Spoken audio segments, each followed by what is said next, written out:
in the woods. Might be a little noisy. There's a highway right there. But what we have here, a little cream puff donut. Let's start. Check it out. Spider behind the camera still. So you can see that spider. Last one. So 2 of these. Cream puff first bite. It's a whipped cream. Delicious. Very airy dough. So airy.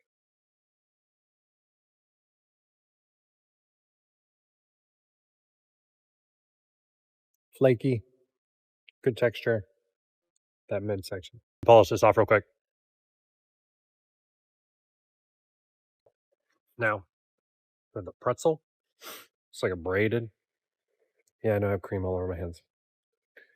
This is gigantic. Like, it's pretty large. So let's check the break. Peel apart. Same idea. This is more of the original glaze vibe that I was looking for. It's very good. So, how I'd rate this, that cream puff is really good. So I'd say 8 out of 10 for the cream puff. This is 7.5 out of 10. It's a good glazed donut. It's the way they did it's pretty cool. The braidedness. So, polish it off. Move on to the next place.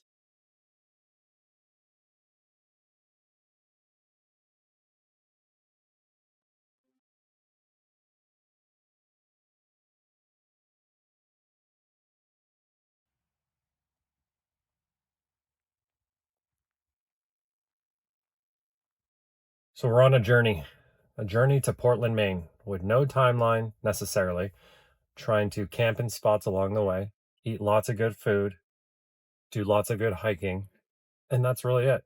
So I'm just parked on the side of a road now, and that's what we're going to do for a little bit until I go get coffee. Going to have to still work, program for people, do all the things that are normal for the day-to-day coaching.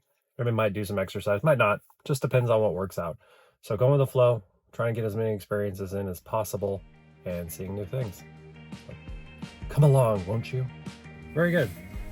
Very good coffee, good cold brew, coffee on third generation owned. Very nice people. So great place to get a little bit of work done. Now going to head to Williamsport because I've never been, and I know the Little League World Series is there, and I know it just finished, so I won't be surrounded by memories of my past as a young athlete myself. So go there and then get a good charge. Kind of show you what that charging session looks like. I'll be there with 23%. So this is coming from Cannonsburg. And then we'll see what's going on in Williamsport, if anything. So until then.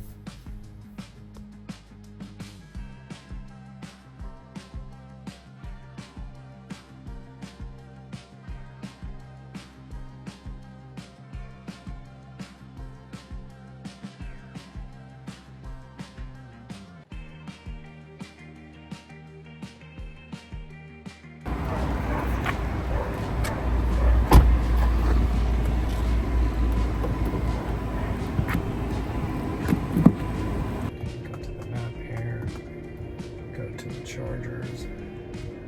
We're gonna go here and get some turkey sandwiches, so make that our thing.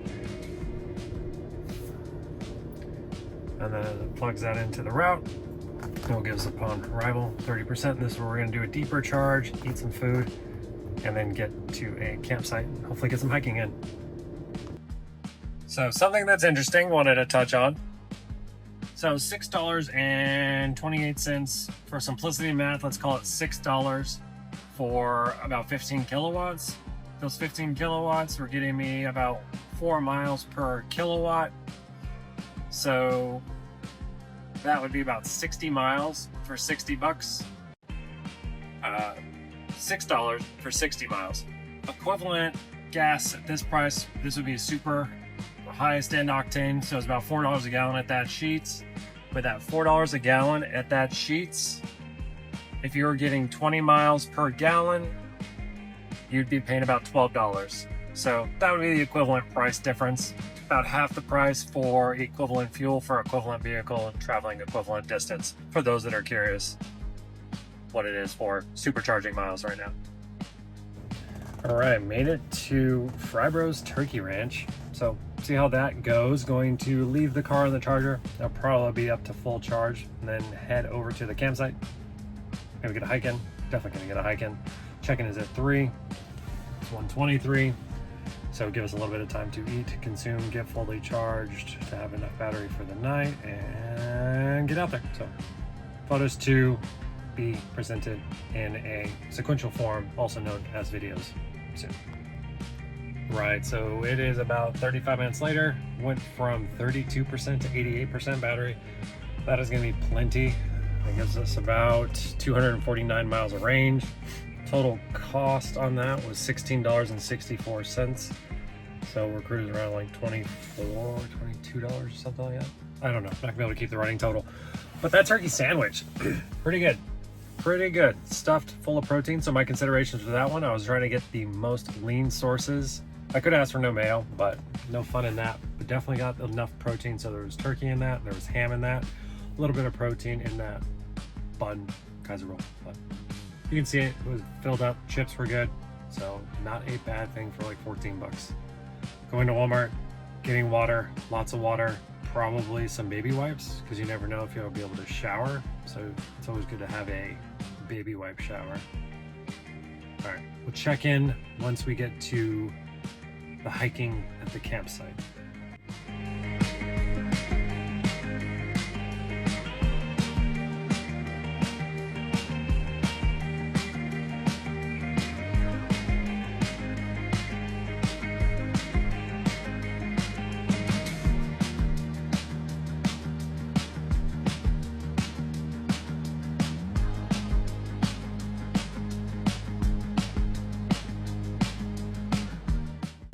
So something I didn't realize when I booked the campsite is it's a 1 mile walk where I'm at. So I'm at 132. It's a great spot, isolation, you know, all by yourself, probably a good thing.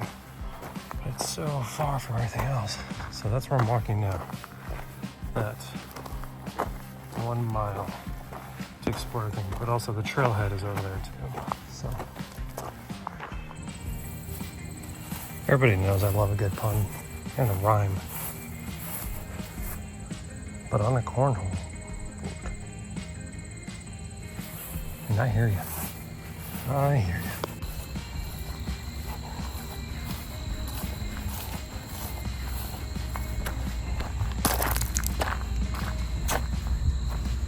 you. Oh, snap. Well, this is what we're doing. Easiest, more difficult, difficult. Wait. What?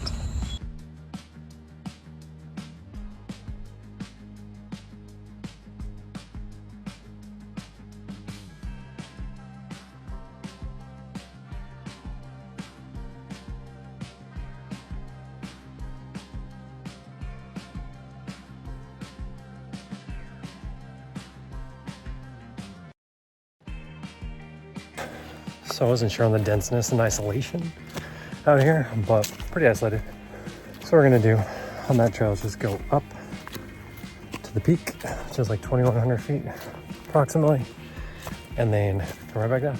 Because there ain't a soul out here. There's lots of eyes in these trees.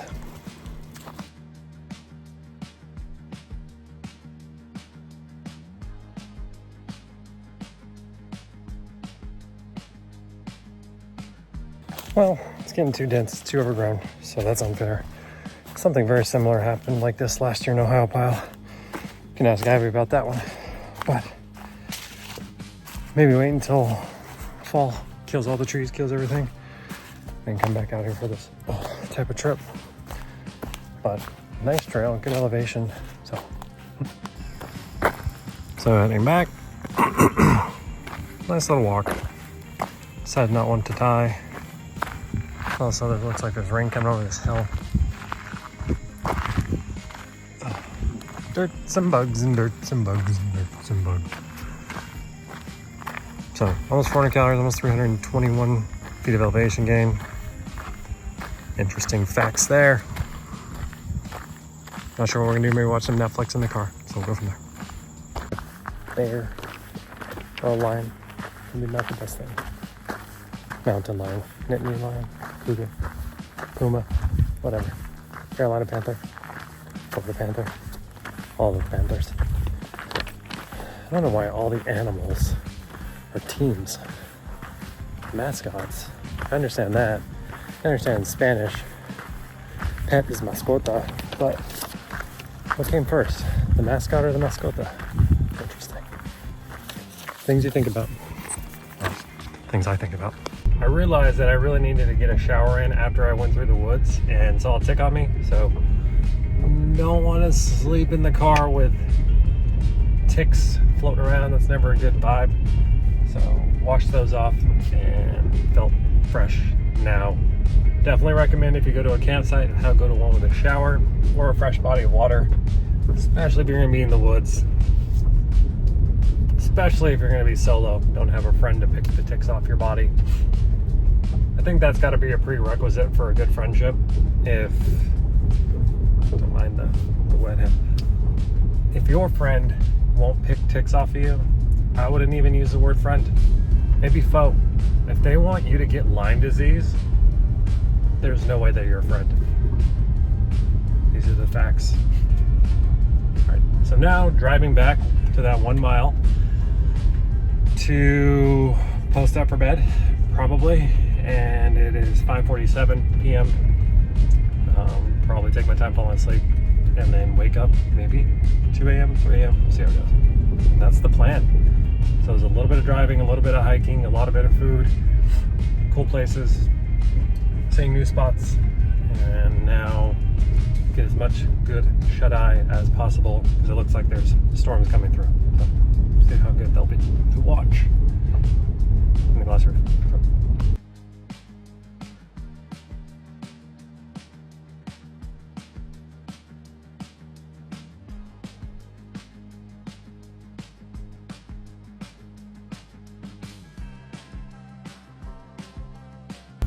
Well,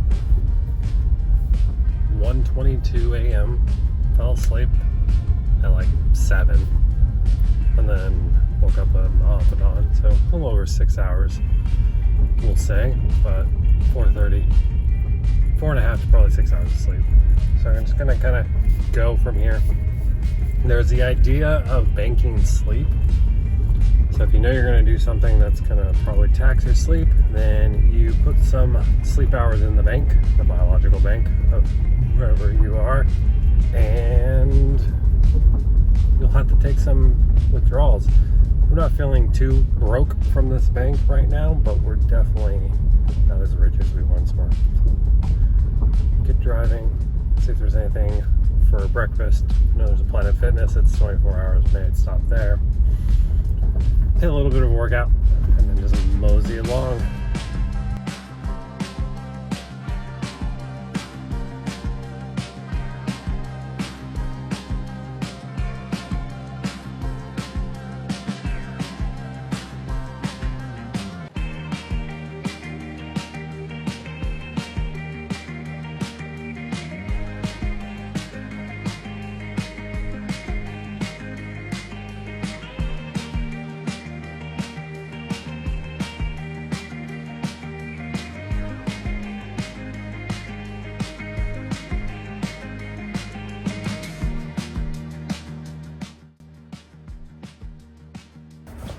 There, 4% charge.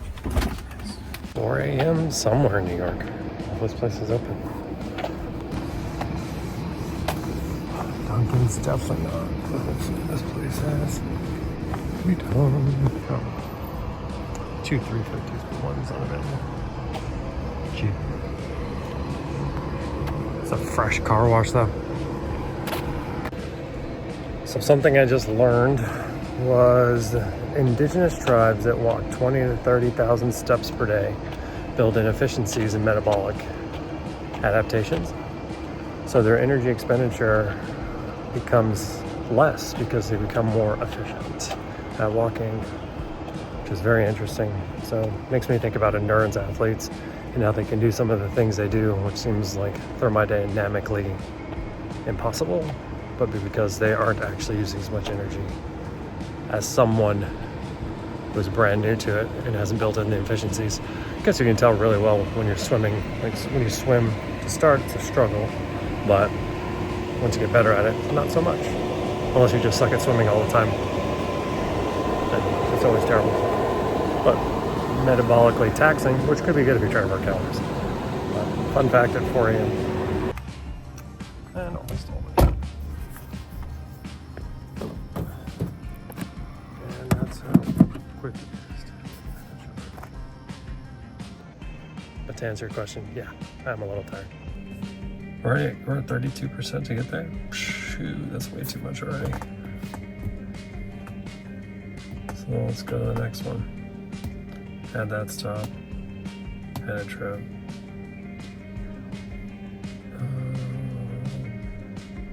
Remove that stop. Done. 19%. Easy. Now we go.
So worked out this morning. It was a pretty solid workout. Then had some core power mixed with a cold brew because waking up early. So caffeine and a little bit of protein. Now I'm gonna try to have a real meal of something, some sort for a little bit. Charge up here about 2 more hours on this road trip. And then, I don't know, whatever really. I will have to program somewhere, but I don't wanna drink any more caffeine because my heart's gonna explode out of my eyeballs. So charging up for as long as I need so I can have enough pack to get around in Portland, but also I do need to pee. That's why I'm dancing side to side. But there are many places to charge in Portland, so it's not something that I need to be stressed about. I'm just gonna go in here, use the restroom, see if there's any good food, and go from there. Real good. We'll see, right?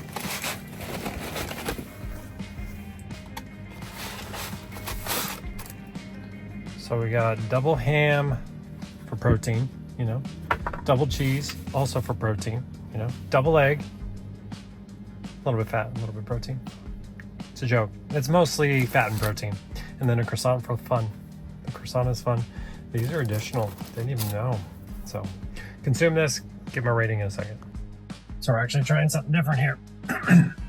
So this is this. I'm taking one bite. It's pretty solid.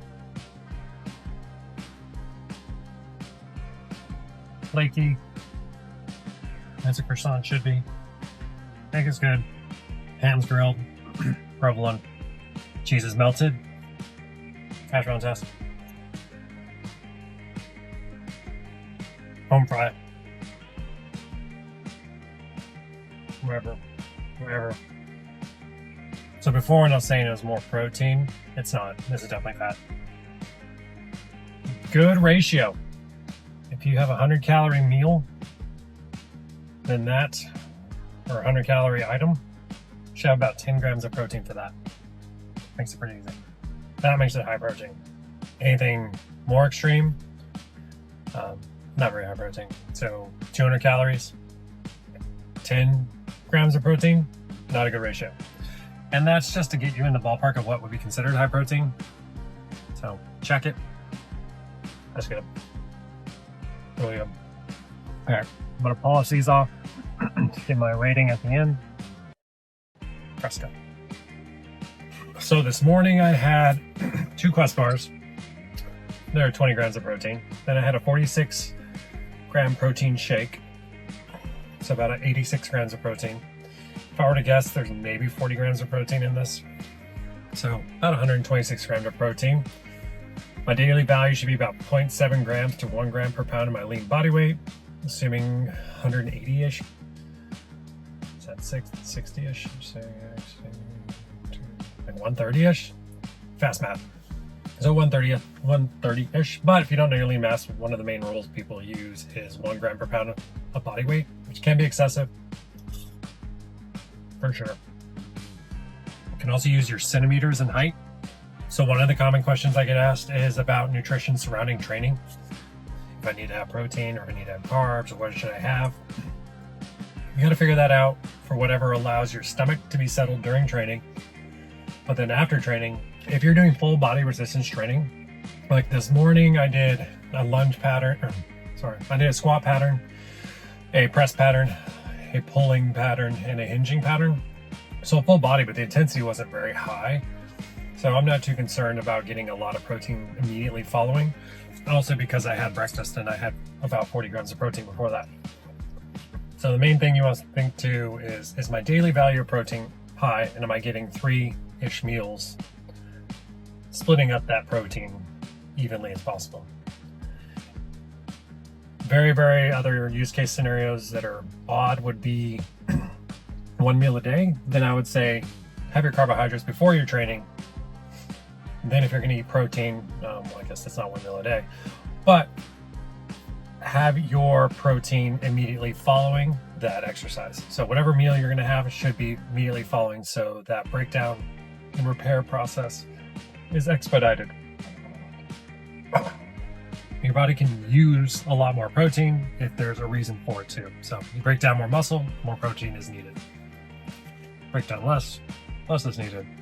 If you do bicep curls and calf raises, you're not going to need as much protein as back squats and pull-ups. Delightful.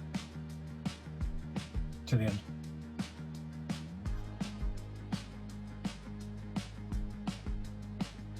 That is correct. I could not. That's very far away. Fresca's amazing. Grapefruit citrus. Diet soda. Diet pop. Also good alternatives. Low calorie to 0 calorie alternatives. See, that's how they get you. It says 0. There's 2 grams of carbs. Tricky. Yeah, it comes from grapefruit, concentrated grapefruit juice. So it's not a non-nutritive sweetener or sugar alcohol. Crazy. It's for Friday. I didn't even know it's Friday. I'm about fully charged. I'm at 80%. The last 20% of the charge are the slowest. If you ever get an electric vehicle or have one, 0 to 50, that's where you just stay in that bandwidth when you're road tripping. So easy. Are you a crispy potatoer or a soft potatoer? Let me know in the comments below. Do you prefer a soft potato or a crispy potato? I'm not biased. I'm not particular with my potatoes. No preference. Nothing too specific with my spuds. All the spuds are my buds. So much activity going on out here. Distracted. So the exercises today, just wanted to get a quick workout in. Took about 20 minutes. It's full body, very low volume because I'm in a deload week. So a reduction in volume, a lot of reduction in volume. So about half to 1/3 of my volume that I'm going to be doing throughout the week because I am traveling. So I set it up to where I would be able to get a deload in that time frame. Makes the most sense. Don't have to worry about exercise, and I can come back ready to lift. I'm going to actually be in a diet when I get back. So going into a deload, eating maintenance calories to recover from any type of fatigue, from any other training, from any other dieting. So I've been dieting a little bit. But when you're in a diet and you're deloading, you're accumulating fatigue through dieting, you're accumulating fatigue through training. So you're trying to wash away that fatigue so you can have a better extended duration of less fatigue to get a good stimulus. So quick workouts, enjoying recovery, let's get some sunshine. This lady's looking at me.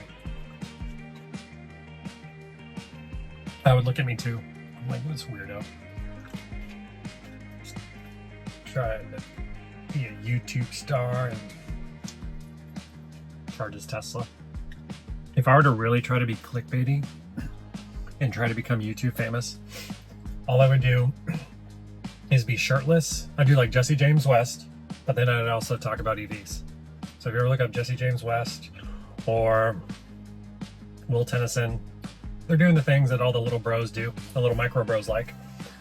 I can't imagine to see what their demographic is on their YouTube. So in the back end of the analytics, you can see everything.